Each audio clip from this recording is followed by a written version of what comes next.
To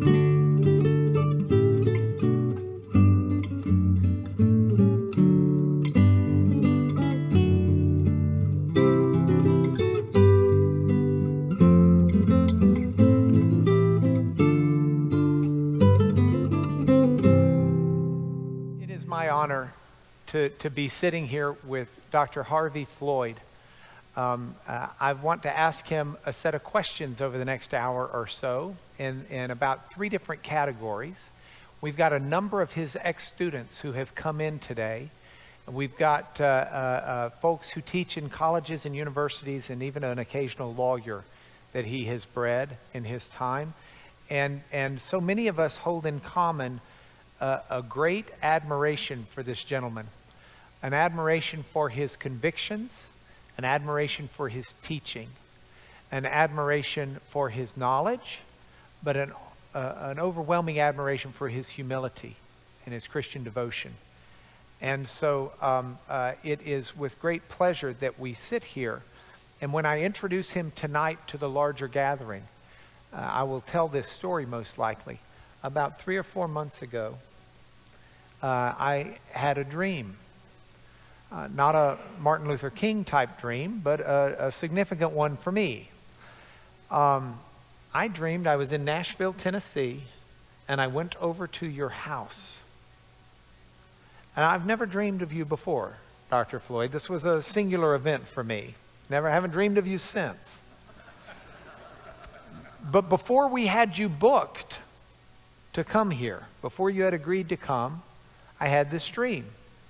And in the dream, I went to Dr. Floyd's house, and your wife ushered me to the backyard where you were gardening.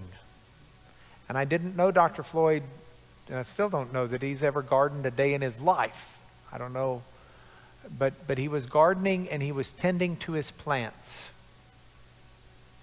And I woke up from the dream, and I thought, young men will dream dreams and old men will have visions, or is it the other way around? I had to look to see if that meant I was young or old. And I'm not one to sit around and cavalierly assign significant Joseph interpretations to dreams. But I thought somewhere in my own subconscious mind, at least, it was an accurate dream. Because Dr. Harvey Floyd, for decades, tended his plants. And I'm one of them. And those of you who have been a plant of Dr. Floyd's from a seedling or any other point on, would you raise your hands? I would urge you to pull any of these people aside, and you will find out he is a stunning gardener. Dr. Floyd, where were you born? I was born in Mississippi. I grew up in Greenville, Mississippi. And what was it that's your earliest memories of church and faith? When did you start taking seriously this idea of there being a God? Oh, I was very, very young when I was aware of God. I don't know a time when I was not aware of God. Were you always as serious in your devotion to Him? No, I wouldn't say so. No. Within the framework, I know your history when you were in Nashville. Mm-hmm. You, I think, went to David Lipscomb, which is what the school used to be called. Am I right in that, or did you go to Lipscomb as well as teach there? Yes, that's true. How did you get started at Lipscomb? What was tell us your educational background. Well, I went first for a year to Freed Hardeman, and then the next year I came to Lipscomb. I met my wife at Freed Hardeman, and we remained friends throughout our stay at Lipscomb, and we were married. Now, when we graduated from Lipscomb. And you asked me, what was that question again? You asked, what was my educational background? Yeah. Okay, then I went to Harding Graduate School in Searcy. It was still in Searcy then. And then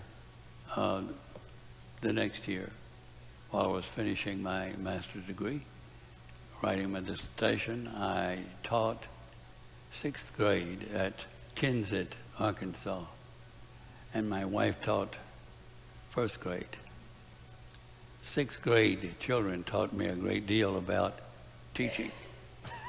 I learned a great deal from them. And sometimes I think I should have remained in the 6th grade because in the 6th grade, they still like their teacher.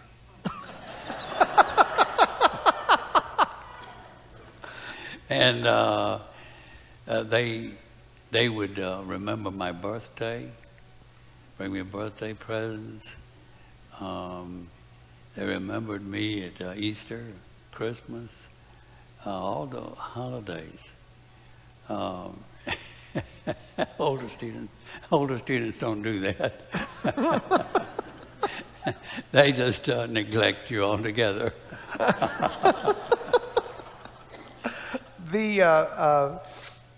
You wound up studying also, I believe, at Westminster Right. Seminary? Yes. And what did you study at Westminster? What? I studied Greek and Hebrew. I studied apologetics and church history and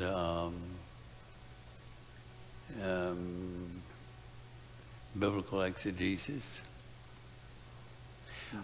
If we were to try and understand the era in which you were growing up and being educated, when were you, for example, when did you graduate from college? Help us place this into a decade at least.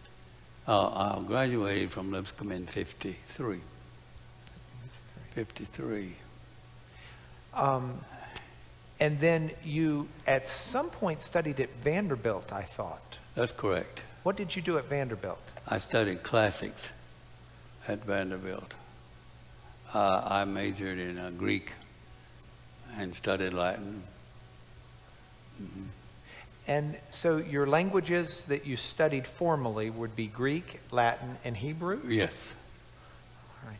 And did you write a dissertation? Yes. What was your dissertation on? Well, that's very interesting. It's my dissertation was about a 12th century monk named Nigel. He had written a satire on the monastic orders, and it was called, his book was called The Mirror of Fools. The Mirror of Fools. And he satirized various authors, various order of monks.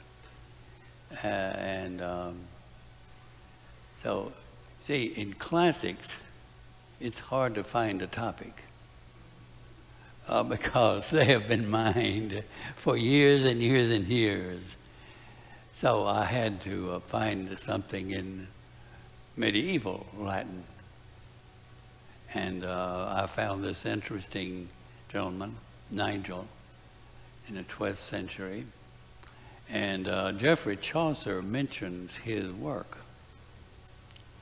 You know, in the Nun's Priest's Tale, John Ticlair, the rooster, says, I have well read in Down Bernal the ass. In Master Daniel, Dan Bernal, the ass. This is referring to Nigel's work. How a rooster had been mistreated by a youth, and when this youth was later seeking an appointment in the church, he needed to wake up early and go on his journey, and the rooster failed to crow and wake him up, so he lost his benefits. So I have well written down Bernaldy as how there was a cock that failed to crow, and this young man lost his prospects of an appointment.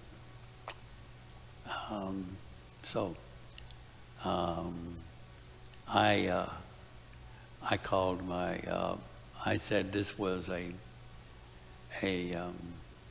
study in literary influence, and I maintained that Chaucer had been influenced by Nigel, and Nigel had learned satire from Horace and Juvenal. Took it all the way back. While you were at Lipscomb, you won an award, I understand. Bachelor of Ugliness? That is true. That is true. What exactly is Bachelor of Ugliness?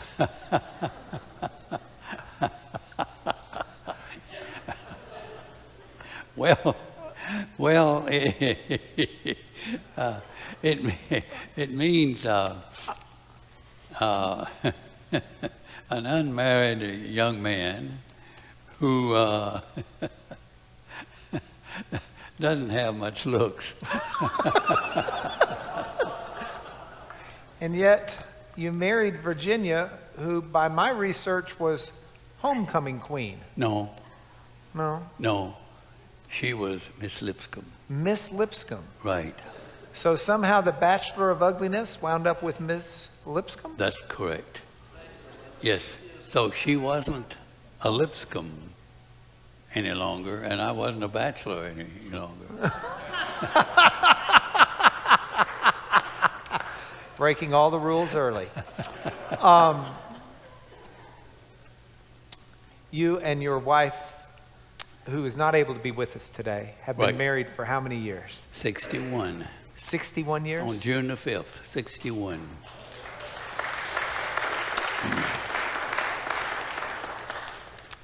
When did you first start teaching at Lipscomb? In 55. And when did you first start teaching Greek at Lipscomb? 55. And you have terrorized students for how many years? Well, a long time.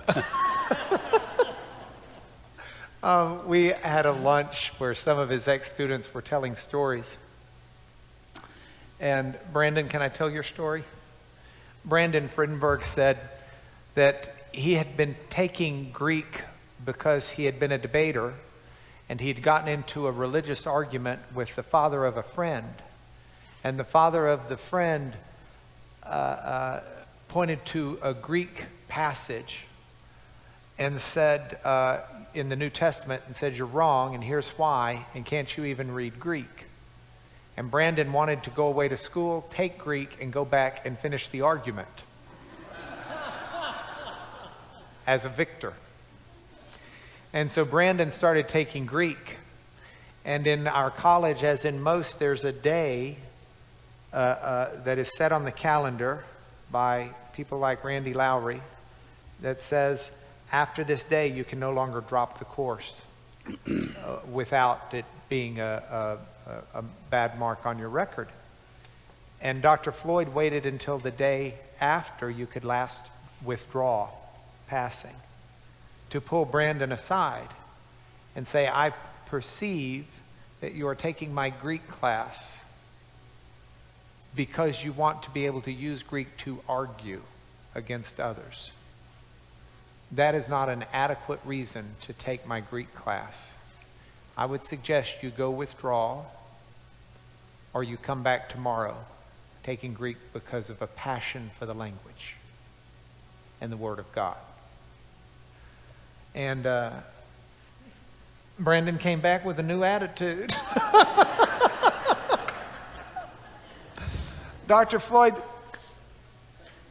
when you teach Greek, when you taught Greek for decades, what was your goal? Why were you teaching Greek?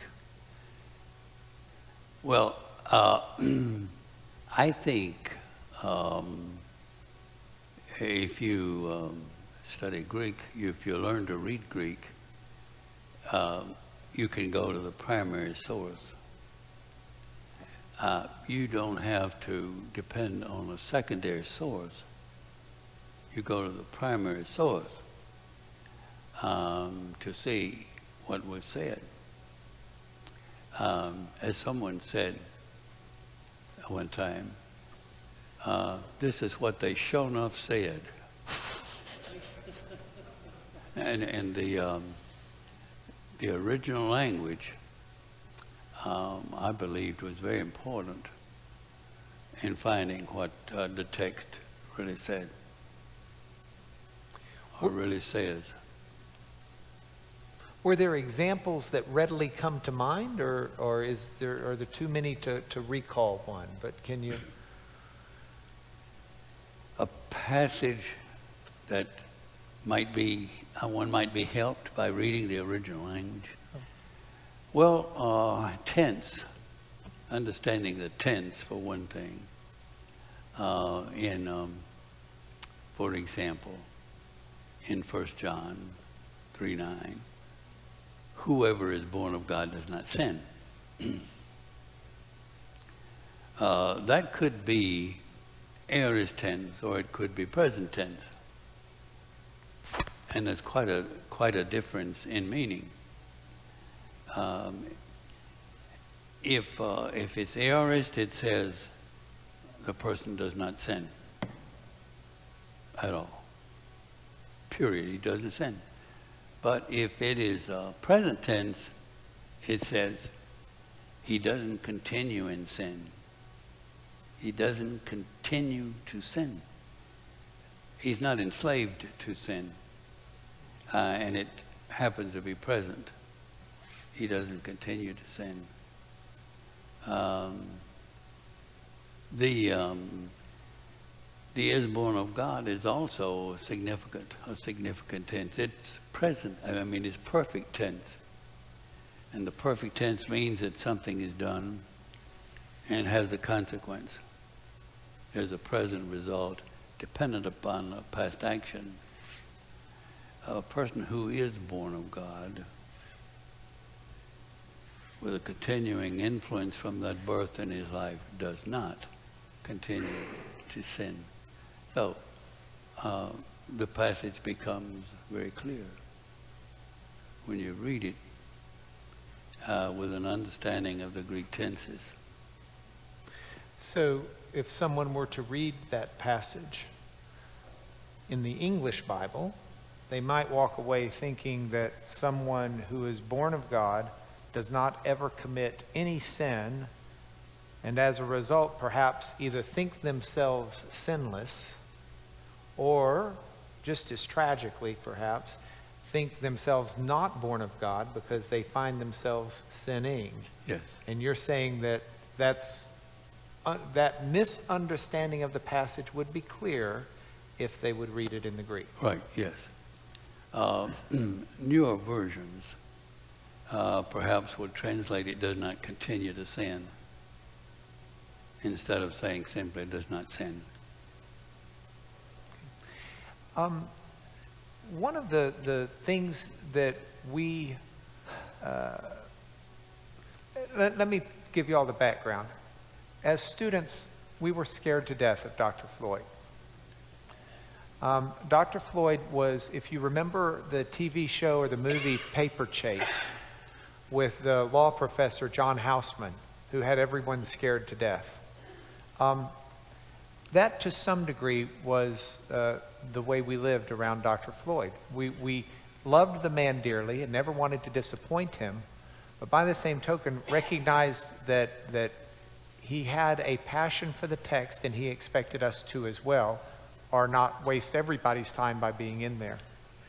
And in that regard, we typically followed every word he said and hung on every word he said. And so a lot of these are memories, questions that come from those memories. But it also means that there was a great deal of apocalyptic lore about Dr. Floyd that we've all told and continued to propagate and perpetuate, but we've realized as we students have been comparing notes that we don't know how many of these are true or not. And we've never had a chance to ask him. So I get to ask him some questions that we students need clarified.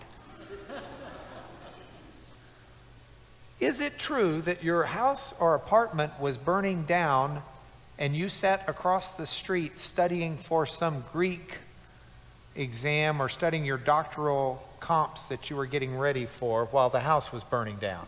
That's one of those interesting stories that gets enhanced through the years.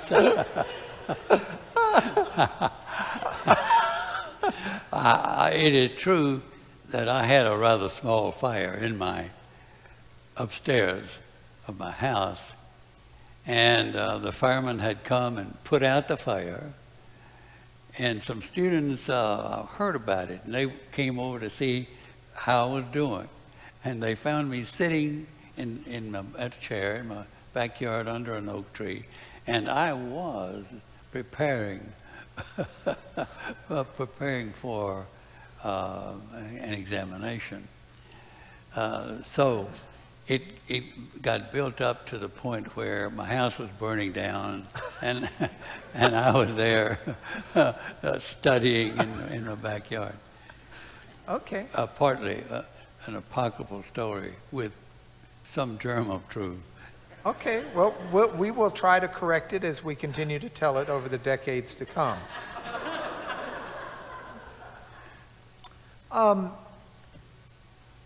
You have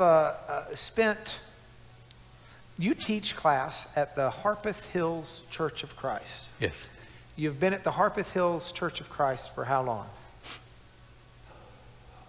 Since the 60s.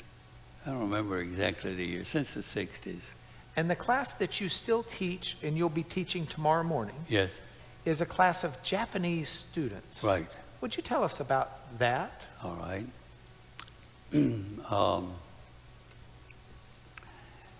We have it's mostly Japanese students, but we have at the present a young man who's a student at Lipscomb who is from Vietnam. And we have a young woman who is from the Philippines. And we have a young woman who is from Uzbekistan, who is also a student at Lipscomb. And we have a person from Russia who is a medical doctor, and he speaks on the World Broadcasting System network for the broadcast into Russia. And we have some Japanese engineers and some Japanese medical students who are doing research at Vanderbilt. And it's a very great challenge.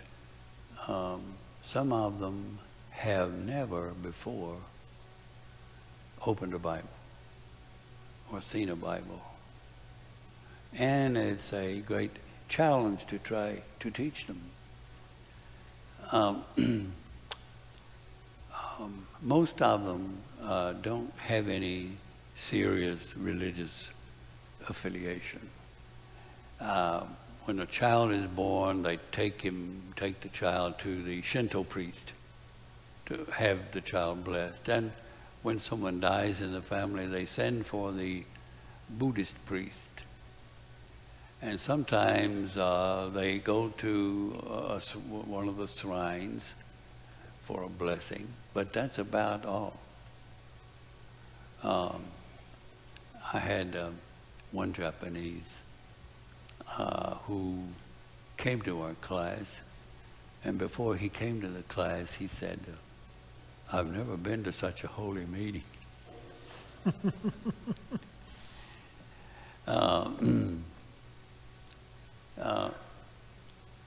I had a letter. I received a letter from one student when he was leaving.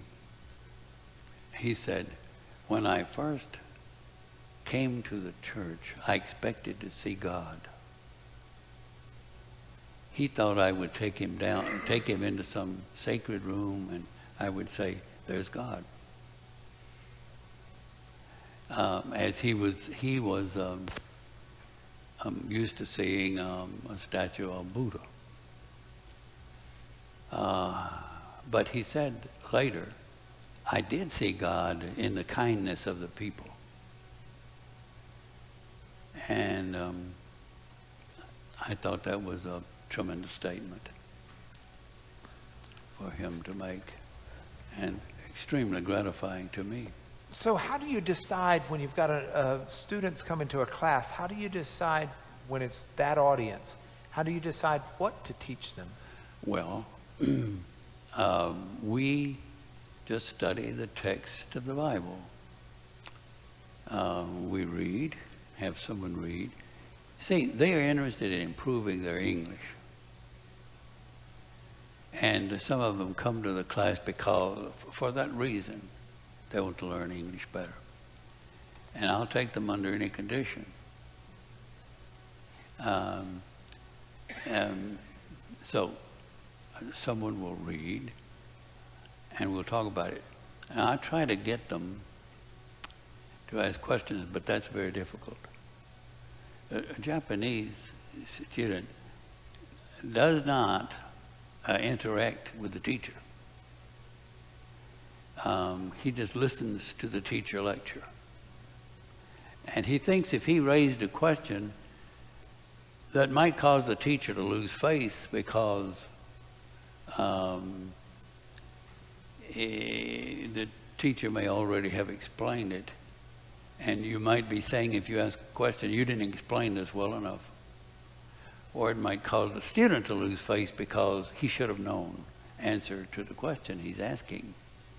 So it's very difficult to get them to interact, to ask questions, to tell you what their understanding is. But I try. And I work at it very hard. So I talk about the meaning of the text, and then we go on and read. So tomorrow morning, what will you teach? We are toward the end of Mark. We're in Mark chapter 15. It's about the death of Christ. And how do they react when you teach about the death of Christ? In various ways. There was one lady whose small daughter was very upset, sad to read about and hear about the death of Christ. And her mother said to her, "You don't have to worry because he was God. And he didn't feel the pain." Now that, as you know, that's an ancient heresy. Yeah.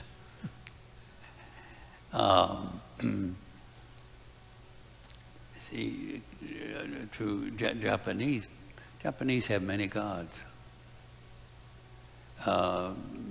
They could say that a person is a god or like God, or they could say anything that's beautiful or magnificent in nature.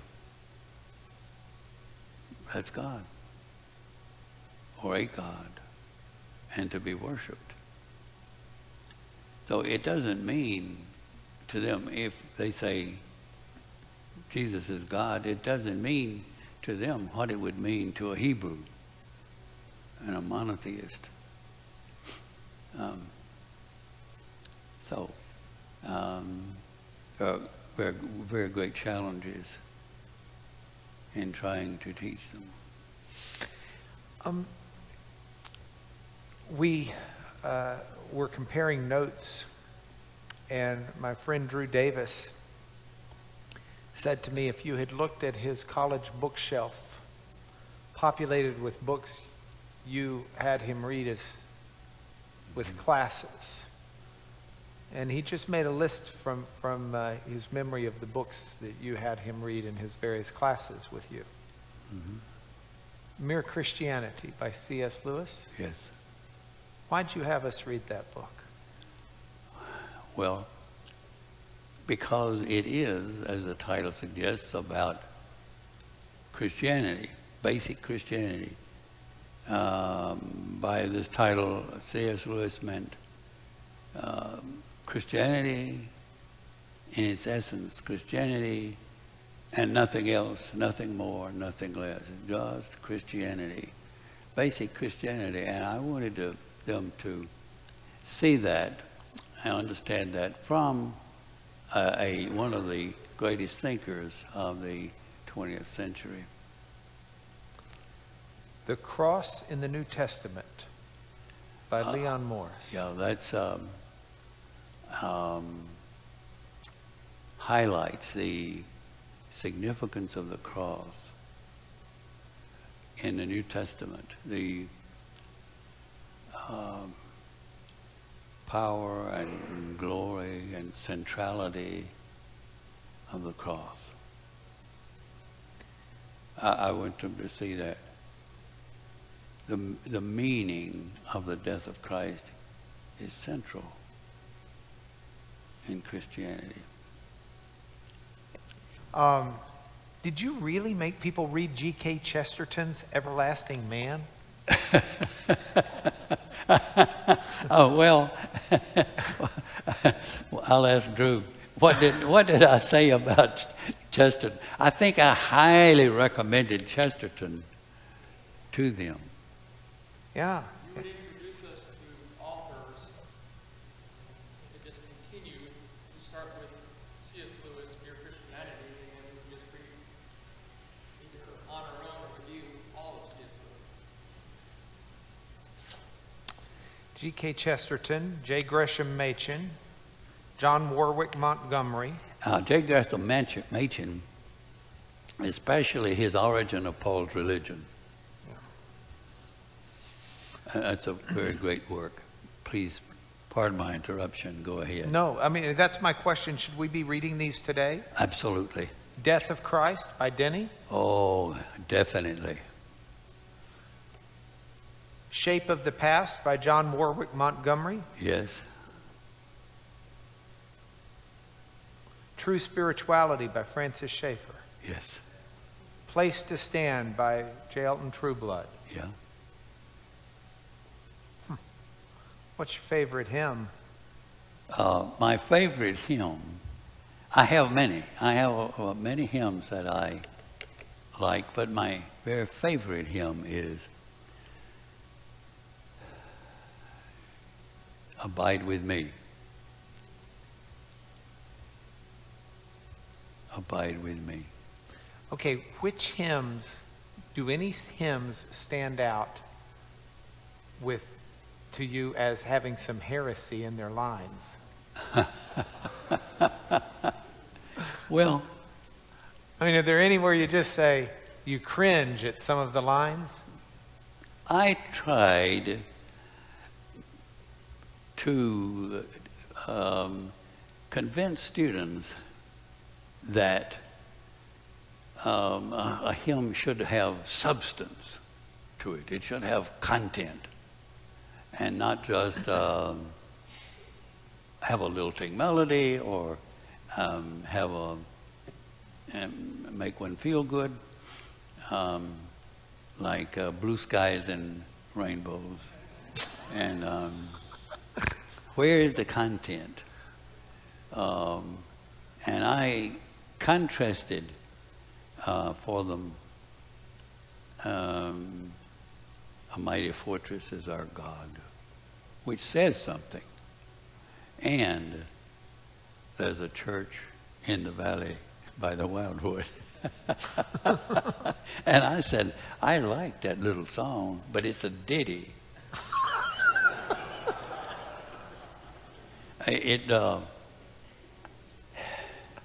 It's sentimental. And that's all. It calls forth a sentiment. And that's all it does. It's not a hymn of worship. I try to convince them of that. You sing a hymn that is rich in biblical content in the worship of God. And I asked them this. I said, if I were in the direct presence of God, what would I choose to sing? Well, what I would choose to sing, it wouldn't be There's a Church in the Valley or the Wildwood or Beulah Land. I would choose, one I would choose is, Oh God, our help in ages past, our hope for years to come. Be thou our guard while life shall last, and our eternal home. A hymn of worship ought to be rich in biblical content. But my very favorite of all is, I would say, Abide with Me. Well, we might just for grins here in just a moment get Randy to lead us in that song. We've got a lot of Baptists among us who don't understand that you can sing without instruments, and we might have to see if they're right. But I needed to ask you one more question before we sing it. Yeah. You have taught the writings of Paul. You have read them in their original language for 6 decades. If by some miracle of time travel, Paul were to come, actually I have 2 questions. I forgot the other one. If by some miracle of time travel, Paul were going to come sit at this table, Yeah. and you had a chance to ask him a question, you got any idea what you might ask him? I might ask him, what did Peter mean when he said, there's some things in Paul difficult to understand, which some have some rest. What did you think he had in mind? I thought everybody just figured that was Romans 9, 10, and 11. No. This is the last question, and it's from all of your Greek students. Many of us have projected ourselves back into the time of Paul and tried to figure out whether or not we would be able to even walk down the street and get something to eat with our knowledge of the language. Most of us figure we would die quickly, hungry and alone. But we always held faith that if anybody got transported back and could actually walk and talk and understand the Greek language at the time of Paul, our best bet was to have you as our travel buddy. Do you think you would have, with your knowledge of Greek, if you take it at its height? Take what? If you take your knowledge of Greek when it was at its very peak, maybe that's today, I don't know, maybe it was years ago, but if you take it at its peak, do you think you could have made yourself understood if you lived in 50 AD and were sitting with Paul at this table? Oh, I don't know. I don't know about pronunciation. We may not have it right. We may not know really how it is pronounced. We do the best we can. So I learned when I went to Lipscomb, we pronounced it differently in Lubbock than y'all did it in Nashville. I always suspected y'all didn't have it right. How were you taught to pronounce the Omicron? Well, that's the problem. We did the Omicron as a long O with a little bit more length of time to it as a long O. I mean the Omega. The Omega. Omicron, sometimes we were not as short on the Omicron as you were. Okay. So we have a tendency to make it a little bit of a longer O. And by we, I mainly mean me. Okay. All right. So I would say tone instead of ton for the Omicron, and it would sound like an Omega. Okay. And you would get upset with me. Okay. All right. Randy, would y'all join me in thanking Dr. Floyd for his time?